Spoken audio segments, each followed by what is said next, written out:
ဟုတ်ပြီအခုပြောမဲ့မီးက90 degree စိုက်လိုက်ဗါတယ်လေ90 degree စိုက်လိုက်90 degree စိုက်လိုက်ဆိုတာဘာကိုပြောတာလဲဆိုရင်မီးရဲ့အရိုက်ခံမဲ့လူရဲ့ရိုက်တဲ့လူရဲ့အဲ့ဒါကိုမြင်းကြောင်ဆွဲကြည့်လိုက်90 degree ရှိဒီကိုနည်းနည်းတူလာပါမယ် top light ကစားလို့ပဲဟုတ်လား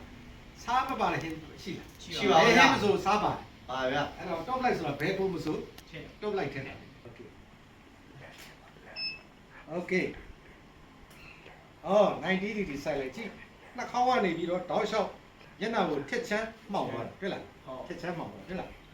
တင်လိုက်တာနော်ဟုတ်ပြီအဲ့တော့ position လေးထည့်ရင်တော့ပူလှတာပေါ့ဟုတ်ပြီလား okay ခု90 degree စိုက်လိုက်ကိုကျတော့ action လေးထည့်လိုက်တော့ okay အော်လိုက်ပါတွေ့လားဟုတ်ပြီခိုင်းတာအဲ့လိုခိုင်းတာဟုတ်ပြီနော်ဒီတစ်ခါ change position change မယ်ညနေလေးကိုကိုယ့်ဘက်ကိုလှည့်လိုက်ညနေလေးပဲလှည့်okay ကြည့်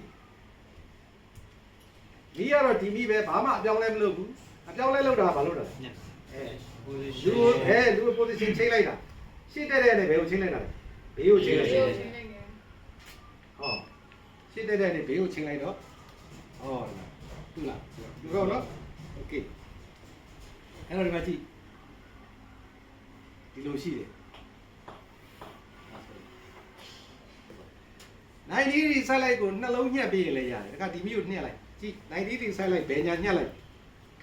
ကြည့်မယ်ဟုတ်ပြီလက်ကိုတက်ဒီတက်ကိုဟုတ်စဘဝတ်တယ်အဲ့ဒါလေးနေအခုဆိုရင်ဟုတ်ပြီရအခုဆိုရင်90 degree စိုက်လိုက်ဘယ်လိုနှလုံးသုံးလိုက်တာလဲနှလုံးလိုက်တာဘယ်ညာညှက်လိုက်တာကြည့်မယ်โอเคဘယ်လိုထွက်လာမလဲကြည့်အောင်โอเค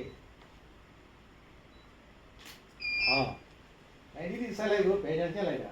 ပုံမှန်မျိုးဒီပုံကပြောင်းပြီ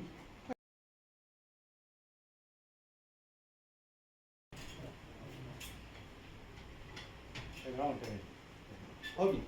အခုဘာပါလာပြီလဲပါလိုက်တယ်90 degree စိုက်လိုက်ကတစ်လုံးတော့လိုက်ကတစ်လုံးဟုတ်ဒီမဆွဲလေးပဲဆွဲလိုက်ဟုတ်တယ်အဲ့ဒါ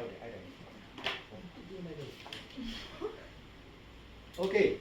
ကဲရိုက်ကြည့်